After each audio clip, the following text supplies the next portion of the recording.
आदाब, मैं हूं मुमताज आलम। रेज से बात करूंगा चुनाव 2024 की, जिसकी तैयारियां जोरों शोर से चल रही हैं। एक तरफ बीजेपी की क़यादत वाला एनडीए है तो दूसरी तरफ कांग्रेस की क़यादत वाली इंडिया है। जी हाँ, दोनों ये इत्तेहाद हैं, दोनों अपने अपने तौर पर तैयारियां कर रहे हैं। लेकिन कुछ पार्टियां ऐसी हैं जो न एनडीए में हैं और न इंडिया में हैं।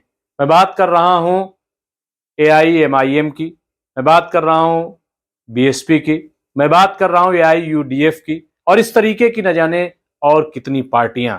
उनका क्या होगा, वो कैसे मैदान में आएंगी, वो कितना नुकसान पहुंचा सकती हैं या वो खुद कितना फायदा ले सकती हैं, ये सब हम देखेंगे। और इसका किसको किसका कितना फायदा होगा, इन तमाम चीजों पर हम बात करेंगे। बहुत ही जबरदस्त सियासी तज्जिया निगार, आप सब उनसे वाकिफ हैं। मैं नाम ले रहा हूं जनाब डॉक्टर तस्लीम रहमानी साहब का। मैं उनसे बात करूंगा कि ये जो डॉक्टर साहब, आपका बहुत बहुत खैर मकदम है, ये जो इंडिया और एनडीए, इन्होंने अपनी अपनी पार्टियां एक तरीके से तय कर ली। इन कुछ पार्टियां हैं जिनको मैं समझता हूं जिस तरीके की फाइट होने जा रही 2024 में, क्या ऐसी सूरत में एमआईएम हो या बीएसपी हो या एआईयूडीएफ आसाम में हो या और इस किस्म की पार्टियां, क्या उनको नजरअंदाज किया जा सकता है या इनकी क्या हैसियत बनेगी आपकी नजर में? मेरा ख्याल है कि किसी भी पार्टी को जो एक पार्लियामेंट्री पार्टी की हैसियत रखती है, अपना एक वजूद रखती है, कोई भी गठबंधन हो उनको नज़रअंदाज नहीं कर सकता। और हमें ये बात याद रखनी चाहिए कि मुल्क में टू पार्टी सिस्टम या टू गठबंधन सिस्टम ये मुल्क की सेकुलर डेमोक्रेसी के लिए मुनासिब नहीं है। जैसे अमेरिका में टू पार्टी सिस्टम है या और बरतानिया में टू पार्टी सिस्टम है, अगर हमारे मुल्क में जो एक फेडरल स्ट्रक्चर है, जो कल्चरली डिफरेंट है, लिंग्विस्टिकली डिफरेंट है, रिलीजियसली डिफरेंट है, इतने सारे हमारे डिफरेंसेस के बावजूद एक नेशन है, तो ये जो हमारा फेडरल स्ट्रक्चर है, इस फेडरल स्ट्रक्चर के लिए मल्टी पार्टी सिस्टम ही सूट करता है।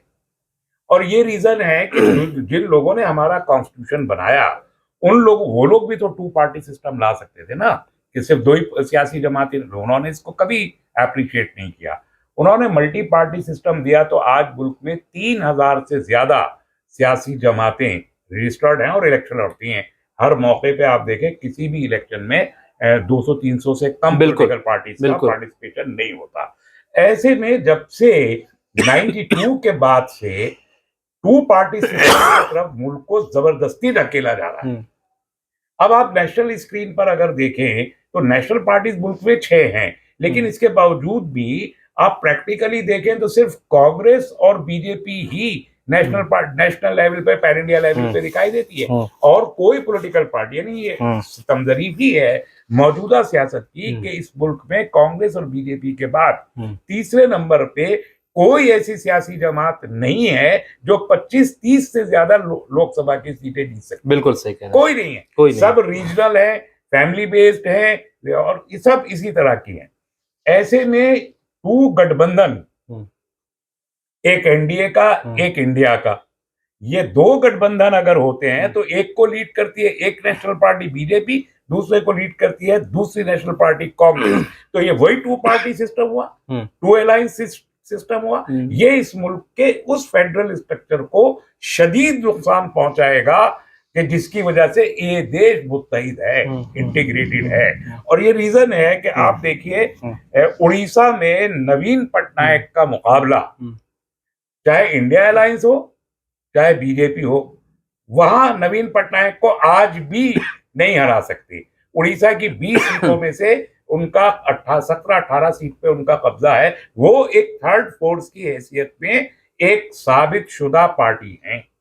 अब टीडीपी और वाईएसआर कांग्रेस आंध्र प्रदेश में आमने सामने है, वहां बीजेपी भी नहीं है और कांग्रेस भी नहीं है। तो वो पूरा का पूरा एक ऐसा वो है कि दोनों गठबंधन वहां इफेक्टिव नहीं है। तेलंगाना में टीआरएस जो अब बीआरएस हो गया है, उसका एकाधिकार अभी तक है, उसका वर्चस्व है। अब बाकी पार्टियां डीएमके में आ गई। अब आपने जो दूसरी दो पार्टियों की बात की, यूडीएफ और एमआईएम, ये मुस्लिम क़यादत वाली सियासी जमातें हैं। इस तरह से दो और सियासी जमातें, मुस्लिम लीग और टीएमके का भी, टीएमएमके का नाम ले सकते हैं। टीएमएमके जवाहरुल्लाह साहब की पार्टी है जो तमिलनाडु में है, केरल में मुस्लिम लीग मौजूद है, ये ऑलरेडी इंडिया गठबंधन में आ गई। तो ये जो अलग अलग पार्टियां बची, इनके बीएसपी एक बहुत बड़ी फोर्स है बीजेपी उत्तर प्रदेश में, जिसका कोई जिक्र कहीं नहीं किया जा रहा, और वो मुस्तकिल ये कह रही हैं कि हम किसी अलायंस में नहीं जाएंगे। तो ये सारे जो नाम ले रहे हैं, अभी और पार्टियां भी हैं और छोटी पार्टियां जो हैसियत रखती हैं स्टेट में।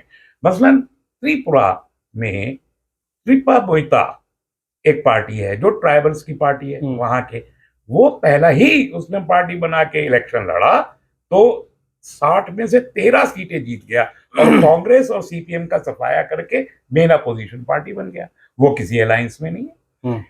मणिपुर में जो पार्टियां हैं अभी, वो पार्टियां अब बीजेपी और कांग्रेस के साथ नहीं जाएंगी। जो वहां के ट्राइबल्स की पॉलिटिकल पार्टीज हैं वो तो नहीं जाएंगी, वो बीजेपी को तो वहां पर उनके प्रेसिडेंट कह रहा है कि यहाँ पर सदर राज लाओ। बीजेपी का स्टेट प्रेसिडेंट कह रहा है मणिपुर में कैंडिडेट अवेलेबल नहीं है। मिजोरम में, मेघालय में उनकी अपनी पार्टियां हैं। बोडोस एक अलग ग्रुप है, उल्फा वालों का एक अलग ग्रुप है। तो ये हाँ, फिर राजस्थान में, मध्य प्रदेश में ट्राइबल्स की पार्टियां हैं। श्रोमणी अकाली दल है पंजाब में, सिखों का है, वो कहीं नहीं गए हैं।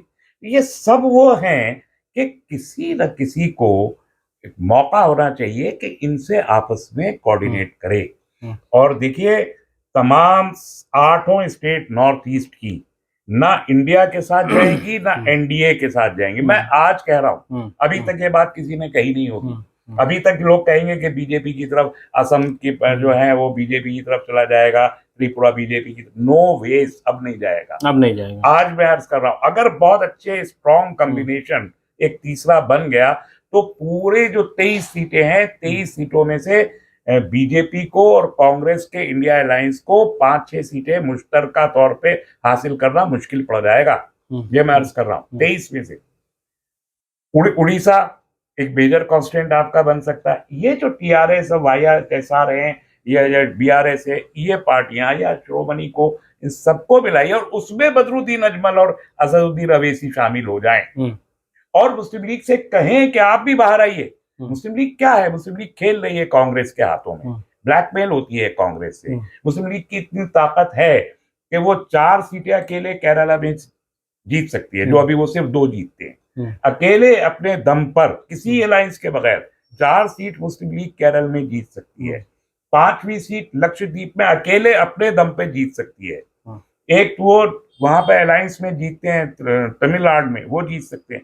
6 सीट की हैसियत है मुस्लिम लीग की, लेकिन कांग्रेस के दबाव में वो सिर्फ 2 सीट लड़ते हैं। क्यों लड़ते हैं? असदुद्दीन अवैसी के उनके अच्छे ताल्लुकात हैं, उनसे कहीं बाहर आए। तो ये तीसरा अलायंस अगर बनता है तो ये अपने आप में इस पोजीशन में है कि तकरीबन 100 सीटें ये जीत सकता है। और अगर ये 100 सीटें जीत सकता है तो अभी जिस तरीके का अगर ट्रायंगुलर कंटेस्ट होता है और पार्लियामेंट में एक हंग पार्लियामेंट आती है और उसमें 100 सीटें किसी के पास है, 150 सीटें किसी के पास है, 200 सीटें किसी के पास है, तो जाहिर है कि अलायंसेस होंगे। उसमें इस तीसरे मोर्चे की अहमियत उसी तरीके से बढ़ जाएगी जैसे 86 नहीं, लेकिन लोग डॉक्टर साहब लोग ये कहते हैं कि अगर ऐसा हो जाता है कुछ तो बीजेपी फिर कामयाब हो जाएगी ऐसे में। ये तो खौफ है लोगों का। असल में बीजेपी की जो स्ट्रेटेजी है उसकी मुट्ठी खुल चुकी है, वो कोई स्ट्रेटेजी थी ही नहीं एज सच। देखिए, कांग्रेस ने वैसे कंटेस्ट नहीं किया जैसे उसको करना चाहिए, और बड़ी तल्ख बात है, लेकिन मुझे कहने दीजिए अपने लोगों से कि पार्टियां जो दूसरी बीजेपी से मुकाबला करने वाली, वो भी तो कहीं ना कहीं बीजेपी से कंप्रोमाइज हुई हैं। अभी कर्नाटक हार चुके हैं, कई मतलब तकरीबन 16 स्टेट हार चुकी है बीजेपी। 16 स्टेट हार चुकी है। अभी 22 स्टेट में, 12 स्टेट में बची है, वो भी छोटी छोटी नॉर्थ ईस्ट की स्टेट में अपने अलायंसेस के साथ में, और मध्य प्रदेश है जो अब हाथ से जाने वाला है। और या एक 4 जगह बस पूर्ण, गुजरात है और इस उत्तर तरीके प्रदेश के- उत्तराखंड बस। उत्तराखंड यही है, 4 ये है, बाकी 8 वहां पर है। हम्म, तो ये जो बचा कुचा है ये भी अब 5 स्टेट में इनके हाथ से जा रहा है।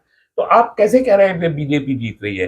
बीजेपी को आज की तारीख में 200 सीट लेना मुश्किल है। हम्म, और जो अभी कल जिस तरीके से इन्होंने जर्नलिस्ट के ऊपर हमला किया है, या आज जिस तरीके से संजय सिंह को गिरफ्तार किया है, जो ये अपोजिशन को मुस्तकिल हैरेस किया जा रहा है, तो आप ये याद कीजिए कि बिल्कुल एग्जैक्टली यही हालात इमरजेंसी में इंदिरा गांधी ने किए थे। तमाम अपोजिशन को जेल में, सिविल सोसाइटी जेल में थी, एनजीओ के लोग जेल में थे, अखबारों को पूरे तौर पर सेंसर किया हुआ था, जो नहीं मान रहे थे सेंसरशिप वो जेल में थे। वही तो है ना ये सूरत हाल भी। तो जो इमरजेंसी की सियासी सूरत हाल थी, वो इमरजेंसी के बाद जो इलेक्शन हुआ उसमें जो सूरत है, उसमें भी इंदिरा गांधी से यही कहा गया था कि आपको हराने वाला कोई नहीं, आप इलेक्शन जीत जाएंगी, और वो 150 सीट पे अटक गई थी।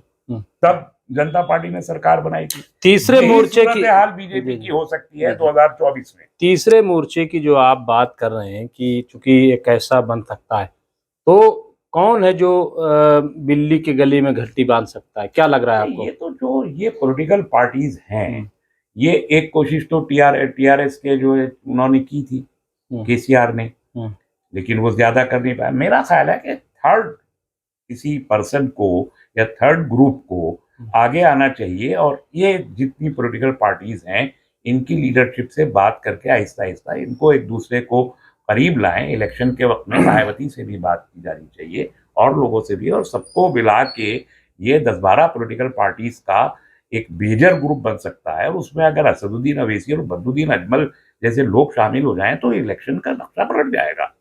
और ऐसा हो सकता है, ये बिल्कुल मुमकिन है, बिल्कुल मुमकिन है। देखिए एक बात समझिए, इंडिया अलायंस के लोग ये कहते हैं कि मुसलमान किसे वोट देंगे, मुसलमानों के पास तो कोई ऑप्शन ही नहीं। और अमलन मुसलमानों ने साबित किया बिहार के इलेक्शन में, यूपी के इलेक्शन में, कि मुसलमानों के पास कोई ऑप्शन नहीं है बीजेपी को हराने के लिए, हम तो अखिलेश को देंगे और तेजस्वी को वोट देंगे। ये किया, कर्नाटक में भी किया, 90% वोट एक तरफ किया, यानी जेडीएस को भी वोट नहीं दिया, वहां दे दिया। तो ये लोग जो इंडिया अलायंस का ये ख्याल है, तो उनको ये भी तो सोचना चाहिए कि इंडिया अलायंस को मुसलमान अगर वोट कर रहा है या इन पॉलिटिकल पार्टियों को वोट कर रहा है तो कोई बहुत खुश होके नहीं कर रहा। बीजेपी को हराने के मफरूजे के नाम पर नेगेटिव वोट है मुसलमान का जो इनको जा रहा है, कोई खुशदिली से वोट नहीं कर रहा है, क्योंकि उनको जानता है, वो सबको जानते हैं, सबसे त्रस्त हैं, सबसे नाराज हैं, ये बीजेपी को हटाने के नाम पर इनको वोट देते हैं। तो मुसलमानों को जब जब, और कांग्रेस का बुरा असर सिर्फ इसलिए हुआ कि मुसलमानों को जब जब और जहां जहां कांग्रेस के मुकाबले में एक वायबल ऑप्शन दिखाई दिया, मुसलमानों ने तब तब वहां वहां उनको वोट दिया। इस वजह से अखिलेश यादव की पार्टी, समाजवादी पार्टी को ताकत मिली कि कांग्रेस के मुकाबले में एक वायबल दिखाई दिया था।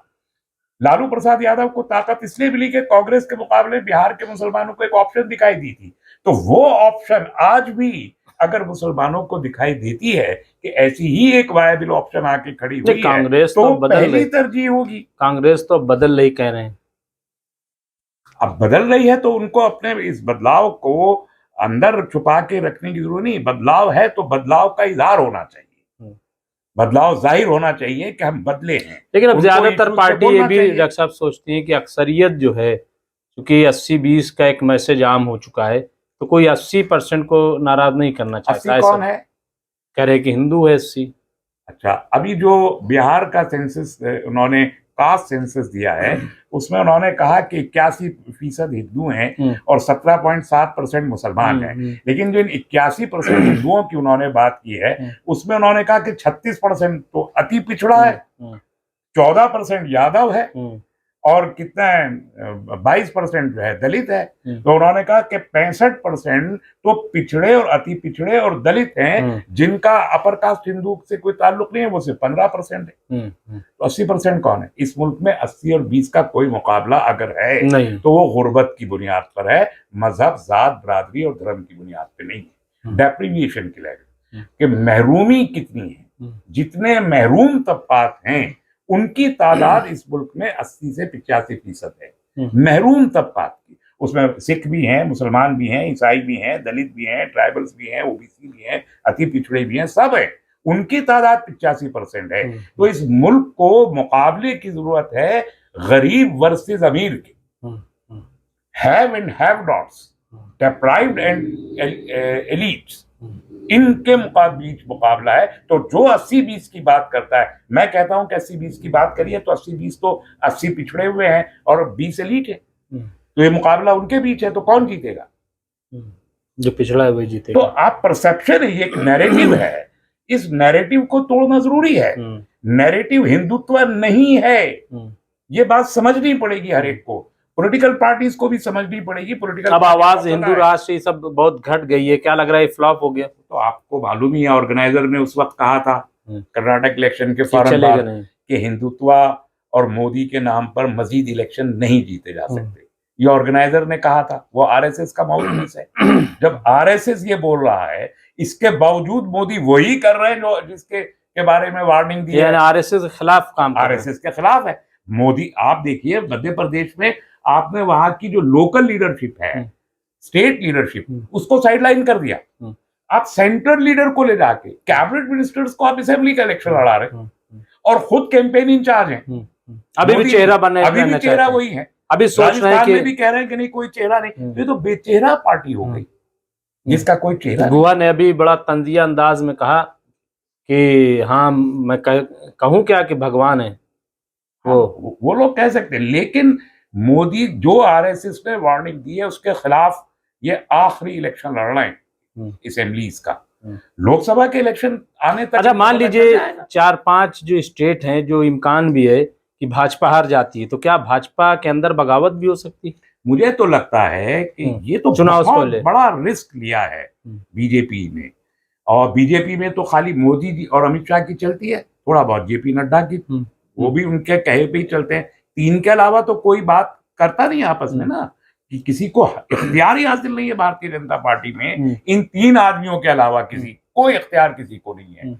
ऐसे में ये फैसला कि आप कैबिनेट मिनिस्टर्स को और मेंबरान पार्लियामेंट को आप असेंबली का इलेक्शन लड़ाएंगे 10 सीटों पर, ये बहुत बड़ा फैसला है और इसके दूररस नतीजे निकलेंगे।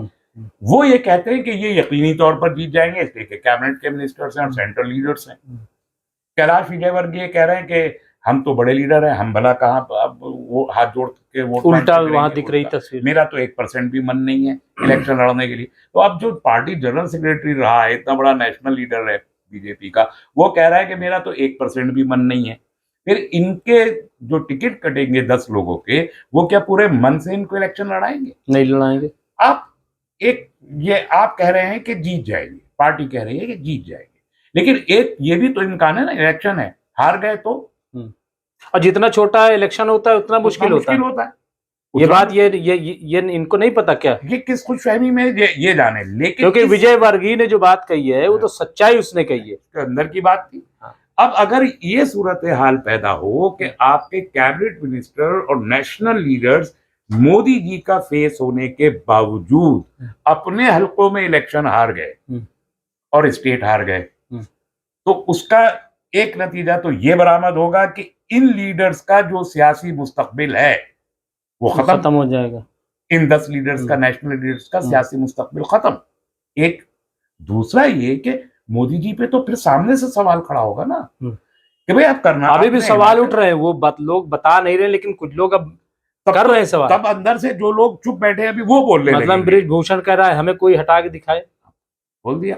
वो चैलेंज मोदी जी को ही कर रहा है ना। आप हिमाचल हार गए, आप कर्नाटक हार गए, आप मध्य प्रदेश हार जाएं, आप राजस्थान हार जाएं, आप छत्तीसगढ़ हार जाएं, आप तेलंगाना हार जाएं, और आप ही के चेहरे पर हो रहा है, और इसके बावजूद हो रहा है कि आपसे कहा जा रहा है कि आपके चेहरे पर इलेक्शन नहीं जीता जा सकता, फिर भी आप अपने चेहरे को लेके चल रहे हैं। और आप अगर इलेक्शन हार जाएं तो पार्टी के अंदर से, आरएसएस के अंदर से, सब तरफ से ये आवाजें मुखर हो जाएंगी कि मोदी का चेहरा बदलो, और अगर नहीं बदला तो अंजाम के सामने है ही, सबके सामने। तो ये बहुत बड़ा हो सकता है सियासी तौर पर, इतना बड़ा रिस्क एक नेशनल पॉलिटिकल पार्टी और इतना बड़ा क्लेमेंट ले, ये हैरान कुन बात है।